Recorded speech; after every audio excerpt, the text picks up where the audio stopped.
Sudah selesai? Share dulu.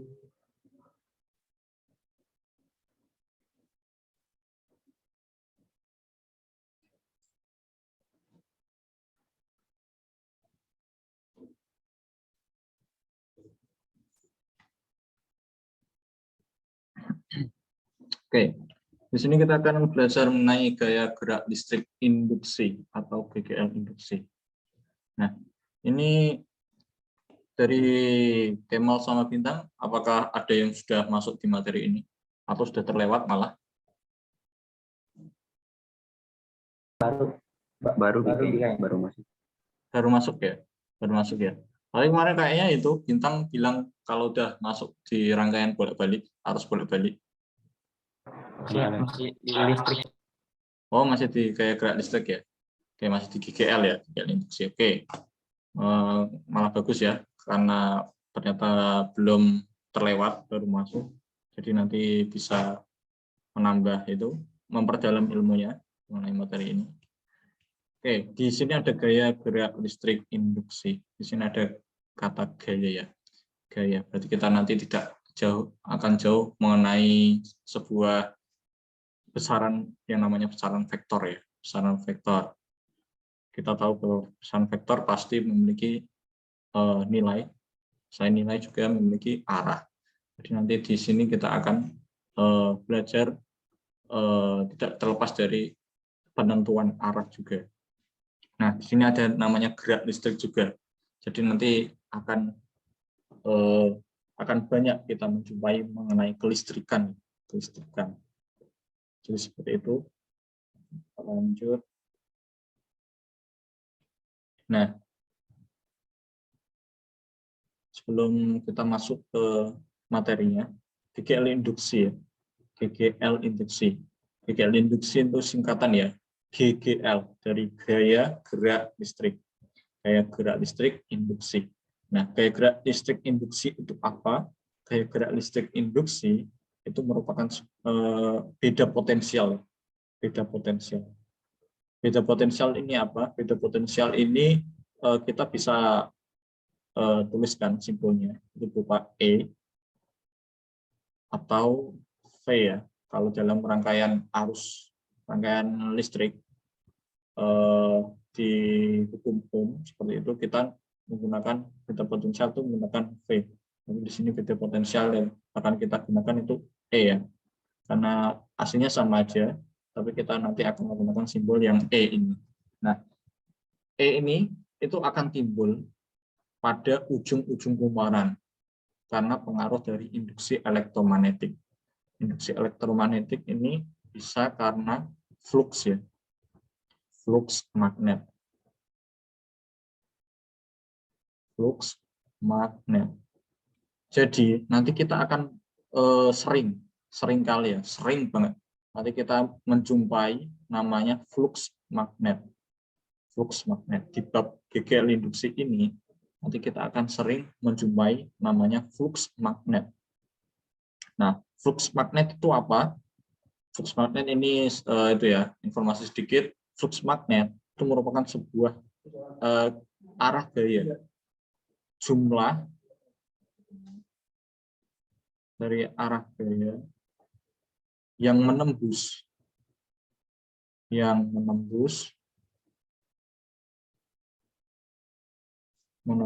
dari apa, ada yang tahu? Menembus dari permukaan bidang ya, permukaan bidang. Nah, nanti mungkin gambarnya nanti ada. Ini istilahnya seperti ini ya, jumlah arah gaya.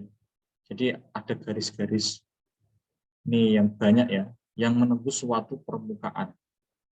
Yang menembus suatu permukaan. Dia menembus. Nah, arahnya itu harus tegak lurus. Harus tegak lurus. Ada ketentuannya, harus tegak lurus. Jadi seperti itu. Nah, contoh dari penerapan GGL induksi ini itu seperti dinamo. Contohnya ya, dinamo sepeda, terus selain itu ada generator. Itu merupakan salah satu contohnya ya dari penerapan dari GGL induksi. Oke, mungkin itu dulu. Kita lanjut ya. Oke, di yang kedua ini. Nah, ini berbicara mengenai apabila di sekitar kumparan kawat terjadi perubahan jumlah garis gaya magnet, jumlah garis gaya magnet ya. Ini berarti ada perubahan flux. Perubahan flux. Flux itu bisa disimbolkan seperti ini ya. Maka misalnya dengan menggerakkan, nah perubahannya itu bisa berupa apa? Bisa berupa dari adanya menggerakkan magnet keluar masuk dalam kumparan atau menggerakkan kumparan di sekitar magnet. Ternyata pada ujung-ujung kumparan akan timbul beda potensial listrik. Apabila antar ujung-ujung kumparan dihubungkan dengan suatu penghantar atau ampermeter akan mengalir arus listrik. Jadi begini. Nah, ini kan ada kumparan ya. Ada sebuah kumparan, ada sebuah silinder. Silinder ini silindernya ya. Silinder sampai sini. Nah, silinder ini itu dililiti ya. Dililiti sebuah kawat. Ini kawatnya ya. Mungkin saya kasih warna yang lain. Ini kawat. Ada sebuah kawat yang meliliti dari silindernya ya. Nah, akibat dililiti ini dari benda ini ya, benda silinder ini yang dililiti oleh kawat, ini kita ilustrasikan ini terputus dulu ya, jangan kita sambungkan. Ini terputus di sini. Nah, terus ada itu, ada magnet, ada batang magnet. Batang magnet tahu ya, batang magnet itu ada yang U sama ada yang S. U itu utara, kutub utara sama kutub selatan. Nah, awalnya ini tuh nggak ada sebuah arusnya. Ini tuh kosong ya, nggak ada arus listrik yang bergerak. Tetapi ketika magnet ini, batang magnet ini kita masukkan, ternyata ini tuh berubah arahnya ke agak menyimpang. Nah, ketika diam di tengah ini, nanti ini balik lagi. Tetapi kalau kita keluarkan lagi, maka ini akan menyimpang ke kanan.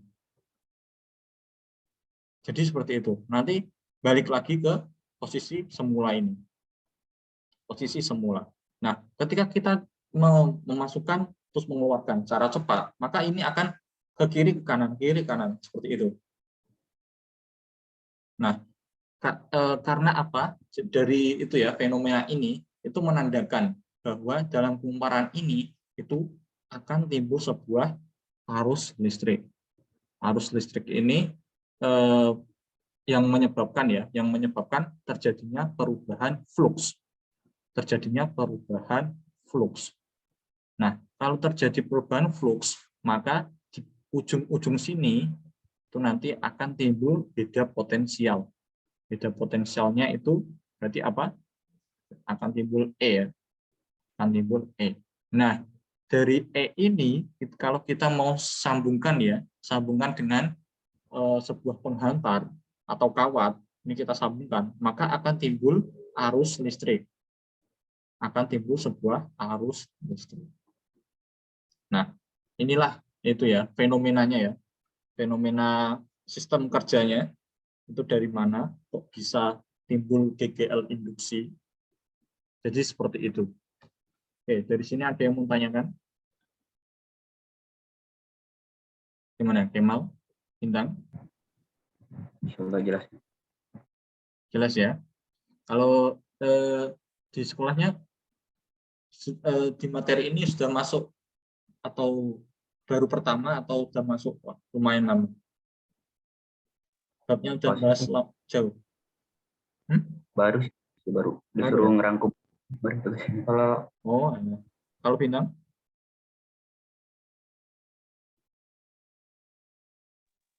Kalau Gimana? maksudnya ini Kak, kayaknya udah nyampe arus listrik kayak gitu ya. Itu duluan mana Kak? Induksi apa arus listrik? Arus listrik. Arus listrik. Itu rangkaian arus bolak-balik AC.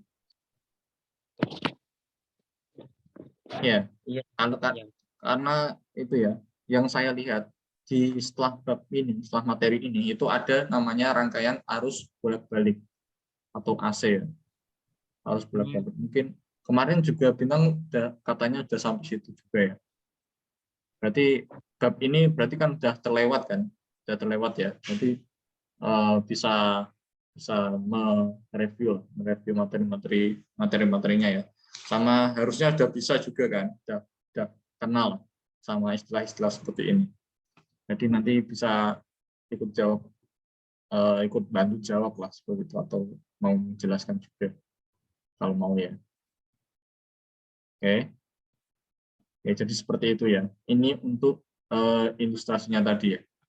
Ilustrasi dari cara kerja atau di mana awalnya terbentuknya itu GGL induksi. Oke, jadi seperti itu. Oke, mungkin saya hapus dulu. Nah, di sini menjelaskan mengenai flux magnetik. Flux magnetik. Flux magnetik ini adalah itu ya, peran paling penting di sini. Peran paling penting, atau biasanya itu ini tuh merupakan kata kuncinya, kata kunci yang sering digunakan, yang sering disebutkan lah, yang sering disebutkan di bab ini. Nah, flux magnetik itu apa? Tadi banyaknya jumlah garis gaya. Garis gaya. Jadi gaya itu kan kita simpulkan kan ada sebuah panahnya lah, sebuah panahnya seperti ini.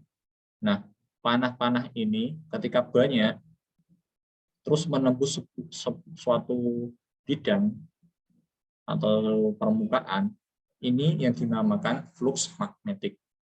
Dan ada ketentuannya, harus tegak lurus. Harus tegak lurus.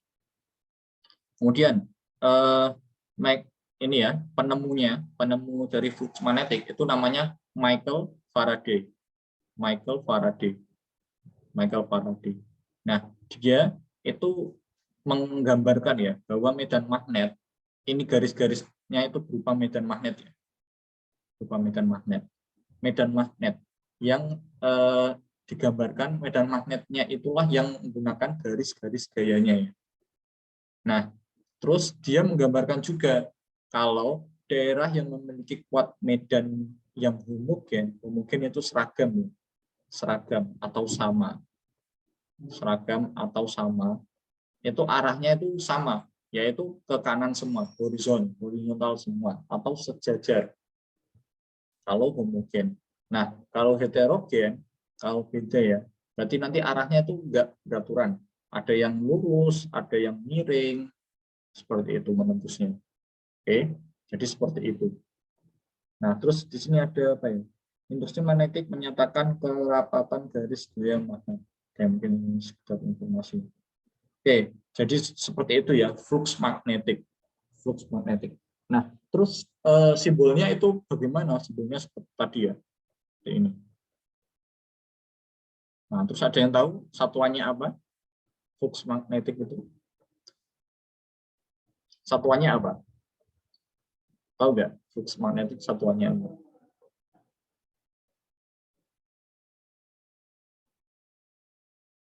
Gimana?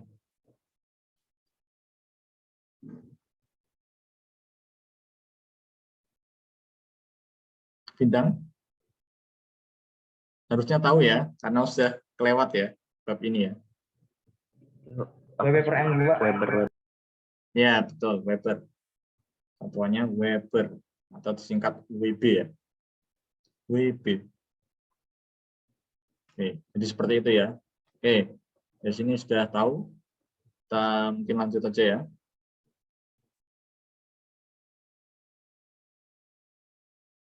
Nah, di sini.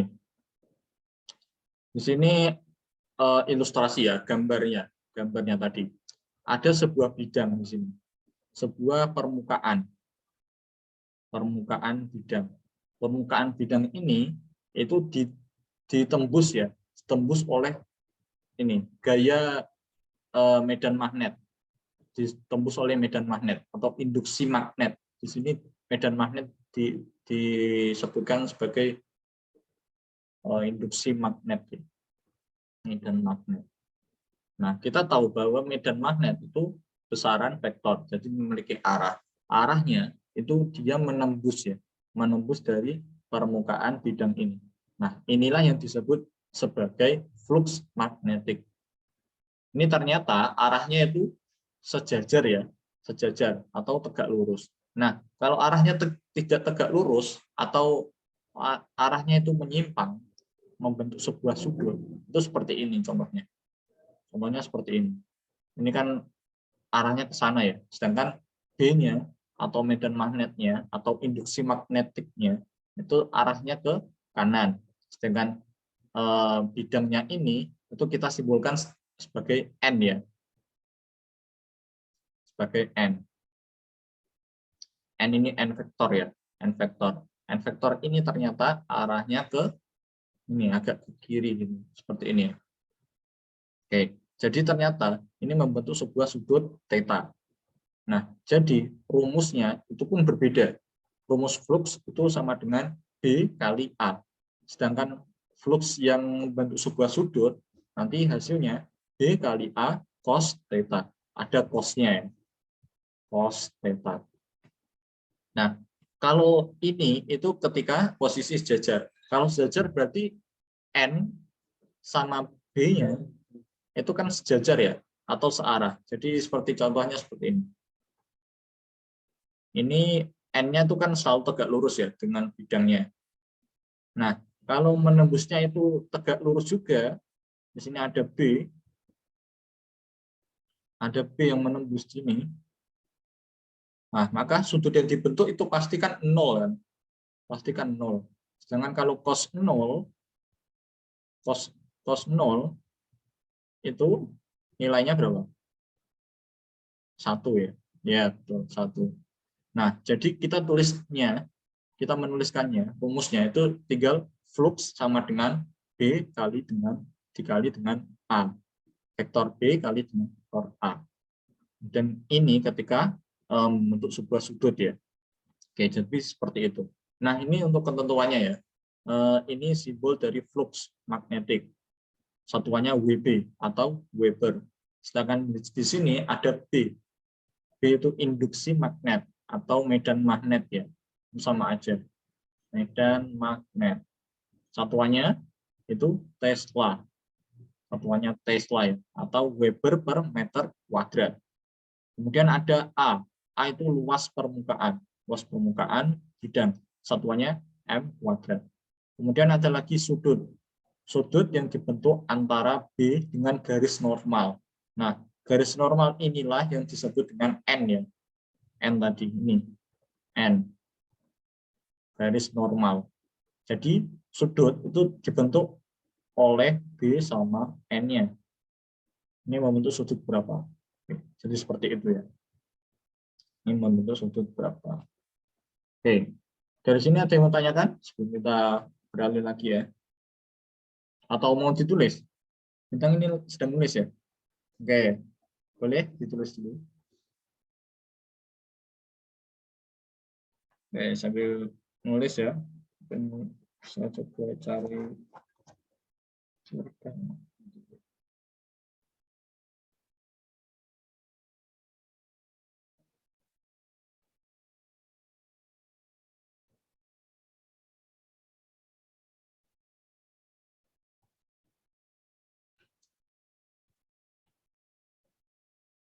Oke, jadi ini ketika menembus itu ya, menembus suatu bidang permukaan bidang. Nah, kalau misal saya kasih sebuah tabung silinder ya. Tabung silinder ini itu merupakan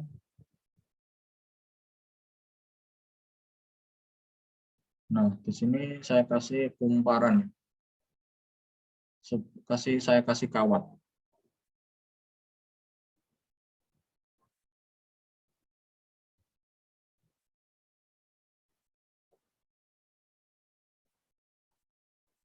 Nah, saya kasih kawat.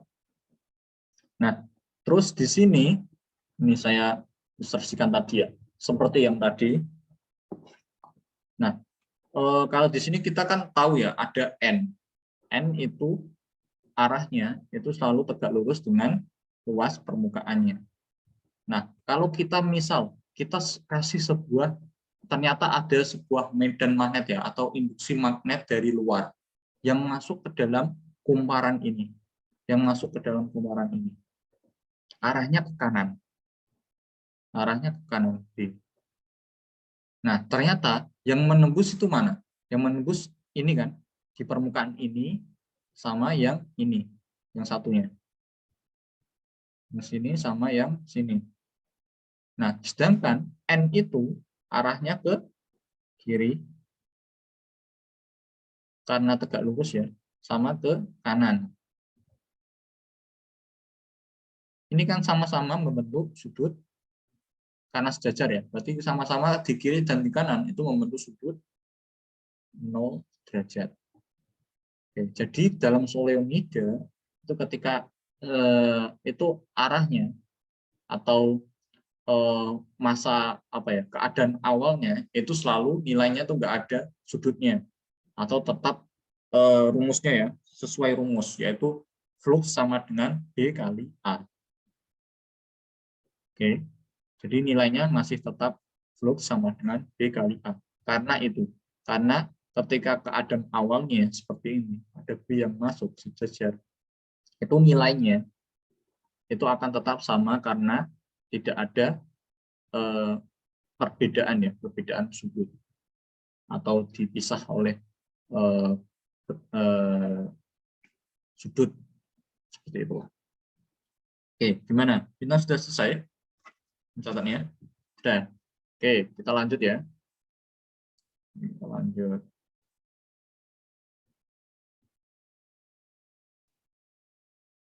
Oke, belum sempat saya edit. Oke, di GGL induksi itu ada faktor-faktor ya yang menyebabkan timbulnya GGL induksi. Ada faktor-faktornya. Nah, terjadinya perubahan flux magnetik yang dilengkapi oleh suatu loop kawat. Nah, ini faktornya. Ada 3 faktor penyebab timbulnya GGL pada suatu kumparan.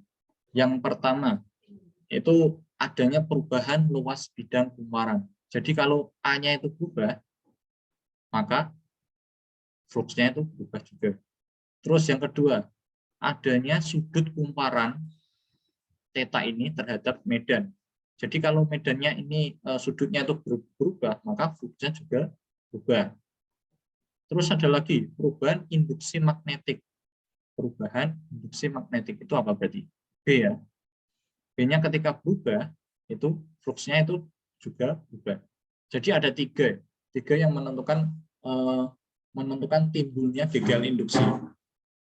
Kalau keadaan awalnya, terus kemudian luas dari bidangnya itu ternyata diubah atau berubah, nanti akan timbul GGL induksi. Selain itu, kalau kumparannya itu diputar, maka fluxnya juga akan timbul atau berubah. Karena berubah itu, maka GGL induksi akan berubah. Jadi urutannya begitu ya. Kalau ketiga ini, salah satu dari ketiga ini itu ada yang berubah, maka fluxnya itu akan berubah. Nah, kalau flux sudah berubah, maka akan timbul GGL induksi. Oke. Nah, GGL induksi ini apa? Tadi ya, yang di kumparan seperti ini ada sebuah lilitan. Ya. Oke, mungkin ini saya gambar main asal. Nah, di titik ini sama titik ini GGL induksi ya. Nah, ini akan timbul sebuah medan magnet atau beda potensial. Akan timbul sebuah beda potensial. Oke, jadi urutannya seperti itu. Ketika salah satu dari ketiga ini itu berubah, maka fluxnya akan berubah. Kalau fluxnya sudah berubah, maka akan timbul GGL induksi. Kalau BGL induksi itu ada atau timbul, maka akan timbul juga beda potensial ya di ujung-ujungnya, di ujung-ujungnya. Nah, ketika kita tarik, kita kasih sebuah kawat, maka akan teraliri sebuah arus listrik. Oke, jadi seperti itu ya. Oke, dari sini ada yang menanyakan? Aman? Aman ya? Oke. Seperti itu ya. Itu urutannya, siklusnya. Siklus dari GGL induksi itu ada itu dari mana? Oke. Terus selanjutnya, oke, ini ya mungkin kita baca dulu ya. Dalam waktu delta T, konduktor yang bergerak tersebut menempuh jarak sekian. Oke, coba kita lihat gambarnya ini. Nah, di sini disajikan ya, kita disuguhkan sebuah konduktor. Ini ada konduktor U, berbentuk U ini, berbentuk U. Nah, konduktor ini itu ternyata dialiri atau ada medan magnet atau induksi magnetik itu dari keadaan sekitarnya yang ini arahnya tegak lurus. Ini baik bisa masuk atau keluar. Ini sama-sama tegak lurus ya, sama-sama tegak lurus dengan konduktornya. Nah, ketika konduktor U ini itu dikasih sebuah konduktor lain. Ini ada konduktor lain ya. Ini konduktor 1. Konduktor 1, ini konduktor 2. Ini ada konduktor 2 yang berada di konduktor U ini, dan konduktor 2 ini itu punya V atau punya kecepatan, digerakkan menuju ke ini, ada bayangannya, sebuah bayangan ini. Maka akan itu ya. Maka di sini kita bisa merumuskan bahwa dalam waktu delta T, itu konduktor yang bergerak tersebut itu jaraknya kita bisa menemukan dengan rumus ini, delta X sama dengan V kali delta T. Kemudian, sehingga luas bidang kumparan bertambah sebesar delta A sama dengan I. Delta A sama dengan I dikali delta X. Itu nilainya kita bisa menjadikan, ini menjabarkan ya, delta X dari sebelumnya, dari persamaan sebelumnya. Menjadi I kali V kali delta T. Oke, jadi setelah itu kita bisa menentukan dari hukum Faraday-nya ya, hukum Faraday. Hukum Faraday itu akibat perubahannya tadi, ketiga faktor tadi. Nah, di sini perubahannya itu akan timbul BGL induksi yang besarnya dinyatakan dalam persamaan berikut ini. Nah, ini tuh rumusnya ya, rumus awalnya. Ada E sama dengan delta E per delta T. Oke, mungkin ini saya akan menambah ya. Di sini ada hukum Faraday. Hukum Faraday kita tahu bahwa rumusnya ada juga yang E in sama dengan negatif N. Kemudian di sini ada dua kasus. Ada dua rumus, yaitu delta flux per delta T. Ini ketika itu ya, kalau kita menemukan soal seperti ini, itu ketika kasusnya itu sudah ditentukan arahnya, ditentukan angkanya, yang ditanyakan itu angkanya dalam bentuk angka. Ini untuk dalam bentuk angka ya, dalam bentuk angka. Nah, terus ada rumus lain itu, yaitu E in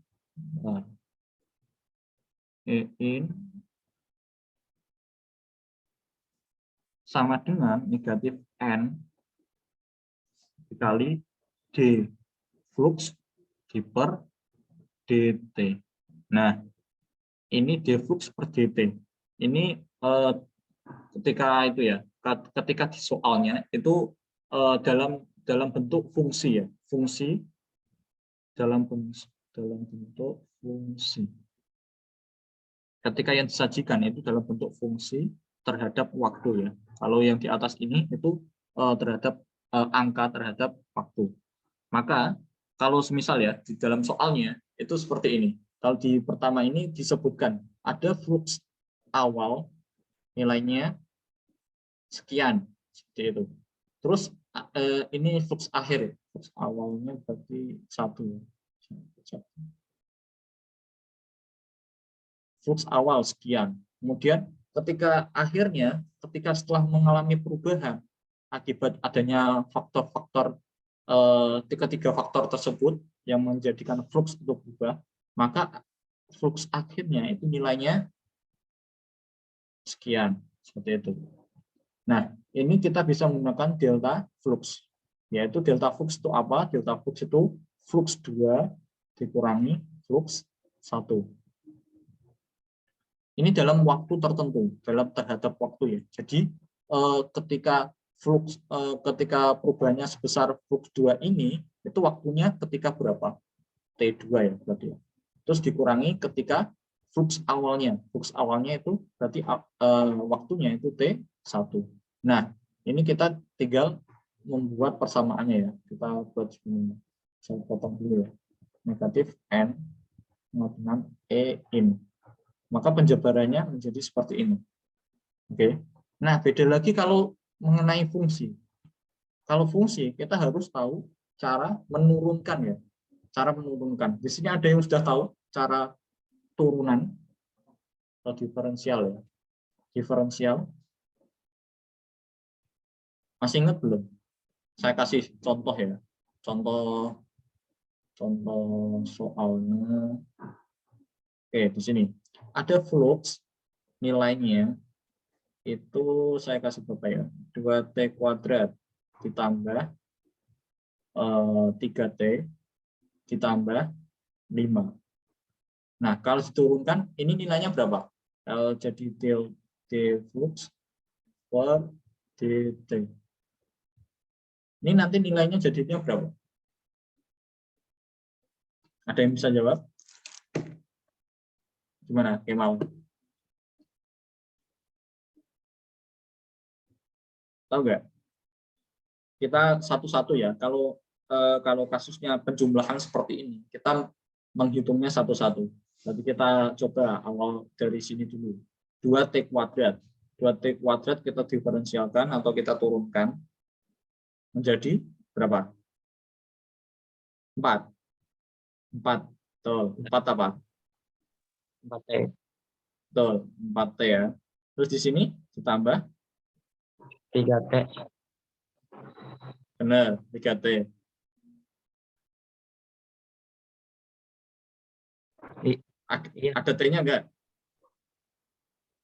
3-nya betul. T-nya? Oh iya, enggak ada, Kak. Enggak ada ya.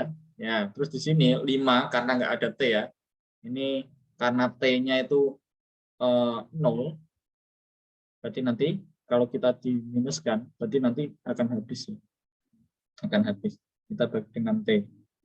Oke, jadi ini nanti akan habis, jadi masih 4T plus 3. Nah, kalau kita sudah menurunkan ya, kalau ada soal seperti ini, nah kita biasanya di soalnya itu disebutkan. Nah, berapa nilai flux pada saat waktunya itu kayak 2 second. Nah, berarti kita tinggal mensubstitusi ke D fluxnya itu, ke D flux per dt-nya. Berarti 4T tambah 3 menjadi 4 dalam kurung 2 tambah 3. Berarti nanti 8 tambah 3. Nanti nilai fluxnya itu 11. Nah, kalau sudah dapat 11 ini, kita tinggal mensubstitusi ke nilainya ini. Berarti E in itu sama dengan negatif N kali delta, enggak delta lagi ya, dikali 11. Nah, ini tergantung N-nya nanti berapa. N itu tahu ya, N itu apa? Apa? Ada yang tahu?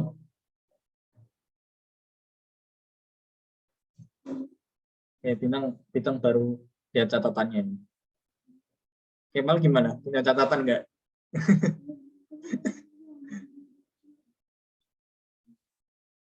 Oke, jadi N itu jumlah kawat ya, jumlah lilitan. Dia nggak berarti kalau jumlah lilitan berarti nggak memiliki satuan ya, nggak memiliki satuan. Jadi tergantung nanti jumlah lilitannya itu sebanyak berapa. Gitu. Nanti kita tinggal mengkalikan, baru kita mendapatkan E-in atau beda potensialnya ya, atau PGL induksinya. Oke, jadi seperti itu ya. Oke, mungkin saya juga mau mengilustrasikan ini kenapa kok itu arahnya negatif. Ada yang tahu nggak? Kenapa kok negatif? Kenapa ada tanda negatifnya? Kenapa nggak positif lagi? Ada yang tahu? Ada yang bisa jawab?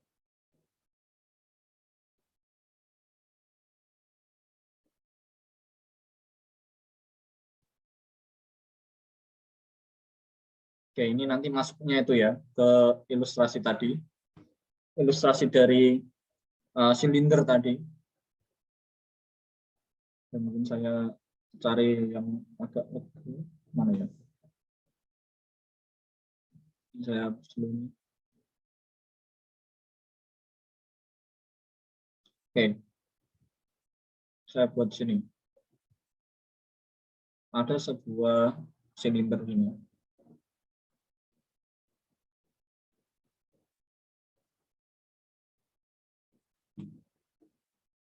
Ini masih sama.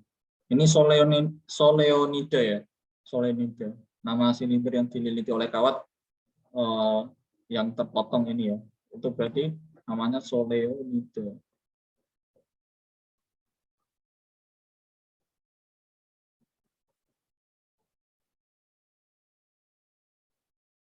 Nah, terus kita misalkan ada sebuah medan magnet atau induksi magnet dari luar ya, dari luar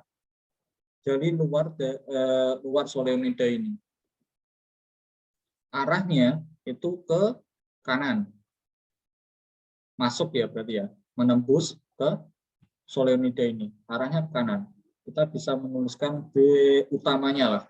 B utama seperti itu. Nah, sedangkan di dalam kumparan atau dalam soleonida itu dia itu cenderung mempertahankan keadaan semulanya. Dia itu cenderung mempertahankan keadaan semula. Jadi ketika awalnya itu tidak ada medan magnet yang lewat, terus ada medan magnet yang lewat, maka kawatnya itu atau soleonidanya itu akan cenderung memberikan medan magnet yang senilai tapi arahnya berlawanan. Arahnya berlawanan. Yaitu B yang ke kiri. B yang ke kiri inilah yang dinamakan B induksi atau B imbas ya. Atau B imbas. B induksi atau imbas. Oke. Nah, inilah yang digunakan ya, yang digunakan untuk menentukan arah arus dari sebuah rangkaian ya, rangkaian dari soleonida seperti ini. Nah, kalau di sini disambungkan sebuah ampere meter. Nah, dari keadaan ini kita baru bisa menentukan arahnya. Awalnya itu ada B utama ke kanan. Terus karena cenderung mempertahankan posisi awalnya atau keadaan semulanya, maka dari soleonida itu mengeluarkan sebuah medan magnet yang arahnya berlawanan dari arah medan magnet yang masuk tadi. Arahnya ke kiri. Jadi inilah yang digunakan untuk menentukan arah arus induksi. Nah, di sini ada ketentuannya ya. Kita bisa menggunakan kaidah tangan kanan. Masih ingat? Kalau di sini itu B induksi ya. induksinya itu yang digambarkan jempol ya. Jempol kita, jempol tangan kanan kita itu menandakan arah dari B induksinya.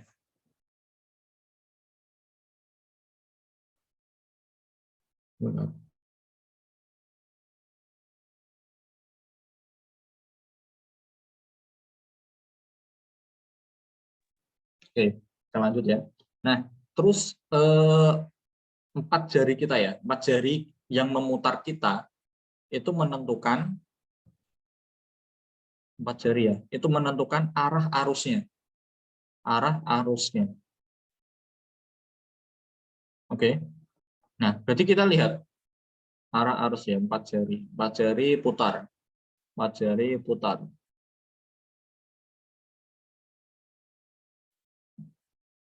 Nah, kita bisa melihat ya, kita bisa melihat dari ini. Kalau kasus ini, itu kalau di kasus ini, B-nya kan ke kiri, B-nya ke kiri. Berarti jempol dari tangan kanan kita, itu arahnya kita ke kiri kan. Terus 4 jari ini, itu kira-kira masuk atau keluar. Ini kita arahkan di bagian sininya. Kelihatan di bagian sininya. Ternyata itu masuk ya. Masuk apa keluar? Kalau diginiin kan ke atas ya. Ke atas. Karena ini ke atas semua.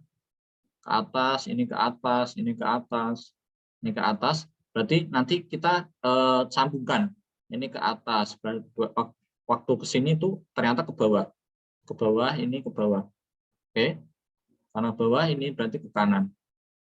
Kanan ini kanan, ini ke atas lagi, ini ternyata masuk ke atas lagi. Jadi benar ya, arahnya seperti itu, arah dari arus induksinya. Oke, dari sini ada yang menanyakan? Itu untuk menentukan arah induksinya, ya. Arah dari arusnya. Nah, arah arus ini tuh yang menentukan malah bukan Faraday ya, tapi Lenz, siapa ya? Francisco Lenz atau siapa itu namanya? Itu atau biasa disebut dengan hukum Lenz. Hukum Lenz. Hukum Lenz inilah dialah yang menentukan yang baru bisa menjelaskan arahnya, arah dari arus dan juga B induksinya ini.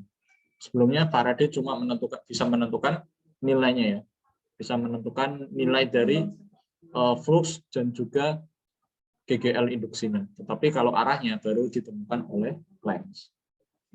Oke, dari sini ada yang bertanyakan? Aman ya?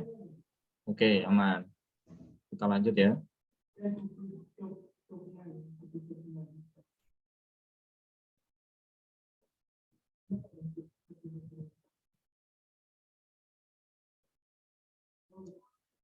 Nah, terus di sini ada tadi kan ada 3 perubahan ya. Ada perubahan dari sudut, ada perubahan dari B atau induksi magnetiknya.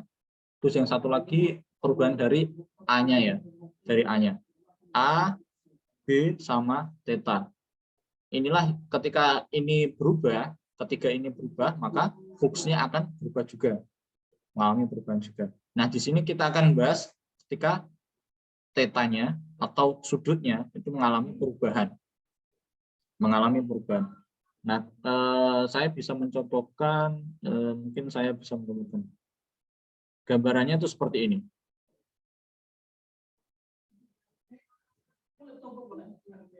Gambarannya seperti ini.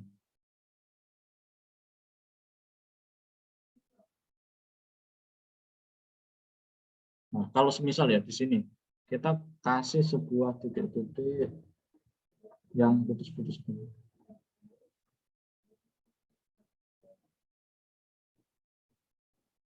Nah, di sini ya, ini kan pasti ada sebuah sumbu datarnya di sini. Sebuah sumbu data di sini. Nah, terus ada B-nya, B juga. B itu arahnya ke, kita coba arahkan ke kanan. B-nya arahnya ke kanan.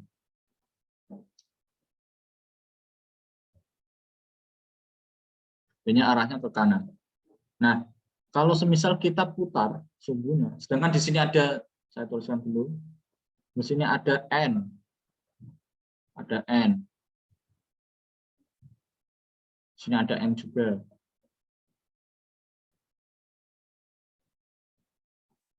N, tadi masih ingat N ya? N itu garis normal yang arahnya selalu tegak lurus dengan